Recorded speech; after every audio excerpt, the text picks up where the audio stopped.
So, auto is basically doing the same as take except for its transition.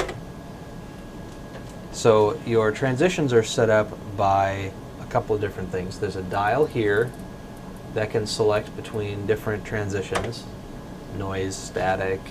You've got, oops. Put that back to 1 second here. Clouds. So the select and rate, the rate is how fast that transition is going to go, and the select is just selecting here, so you don't have to mouse up and actually click on it and then do that. So you can just kind of tab through them right here with your selection button. And you can, if you push down on the selection button, it will reverse. So instead of going one way, it'll go the other way. So it goes in. If you want, I don't know if we'd want to do that, but that's interesting. It's like, ooh.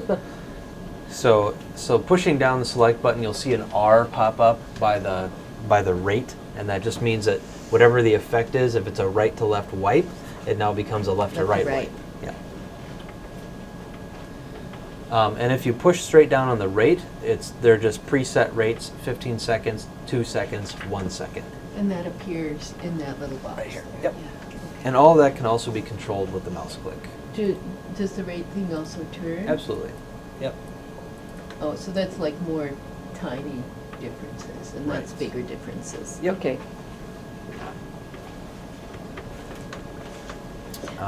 Up here, you basically can see what's happening here. Fade is an assigned button because that is your default. Fade, fade, Right, fade. right. 'Cause Usually, it's either fading or cutting. Right. There's not a lot of people that use transitions. Right. Unless you're doing sports. You know. The reason they give you DSK 1 and 2 up here is that you can, let's say you're in commercial, you're going to come back to camera 2 and come back with a graphic. Well, DSK 1 is set up on a graphic bus, so if we want our graphic, let's just say that one, to come up, I like this one better. If we want that graphic to come up with our show, we can hold down background button and tap disk button, and we see in the preview that is what's going to come up when we come back from commercial. So commercial's done, we're coming back to our show, the graphics is up with the background, and you'll notice that the take button for DSK1 is up, and after a couple seconds when I want that graphic to go away, I just make it disappear. But here's the key, DSK1 and background are still selected.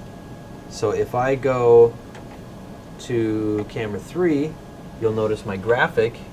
It's on the other side. Yep, it's because it queued up the next graphic. Okay.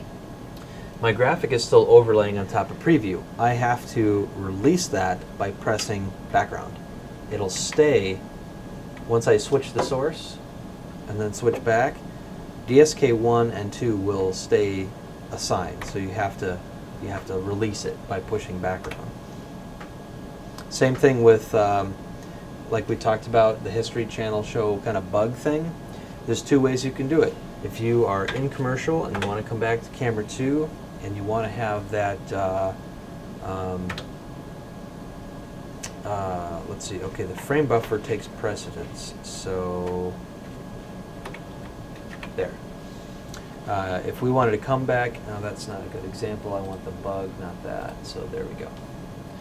So we're coming back from commercial, we want that, New Tech or History Channel bug in the corner, or UMD, science experiment, whatever. Mm-hmm. We're coming back, and it comes with the bug. You can get rid of the bug, but your DSK is still illuminated, so you'd have to reset that. Tap background. The other way to do that same thing is if you are in commercial and you want to come back to camera 2 and you want that bug up. And the bug is a title.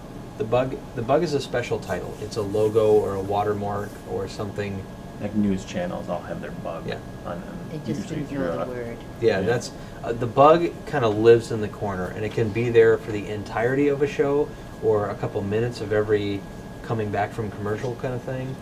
Okay. Like the Age for History channel. is what you're Exactly. saying. Most of them Okay. look Yep. like bugs too. Yeah, they look like. And when you were, like, there was this picture of the Statue of Liberty and buildings and so on, you were Mhm. talking about, and I just heard you talking about bugs as I was walking around, and like, and I looked carefully to find a bug. I didn't see one. I'm like, wow, I'm missing something. So if you want to come to a source with a graphic in the same transition, you have to select it here. Okay, bam, there's our source and our graphic, and then I can release the graphic, and then I can not have that happen again. The other way that you can do it, if you're in commercial, you want to come back to camera 2, you can come back to camera 2, and at a couple seconds later, you can just bring that bug in. You hit auto, correct? Yep. Yep. And then bring that bug out if you want to do it that way. So you can either have the source come in with the bug Mhm. or graphic title, whatever, release it, or you can come back in. Oops. So you have to release it. You can come back into the show, have the bug appear and disappear independently. There's two ways to do it. But the only way to get that bug or transition with the source is to lock it together with the background. Okay? So for instance, if I'm on camera 2 and I want to go to camera 1, but I want to go to camera 1 with a graphic, let's say let's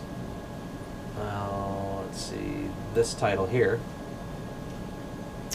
I can choose, okay, Disc 1 or DSK1 is assigned to graphics, so I'm going to choose DSK1. There's my graphic. I can see it already in my preview monitor.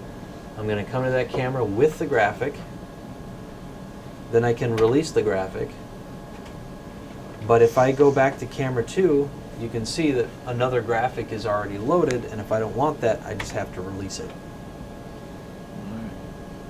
Can you run that by again? Mm-hmm.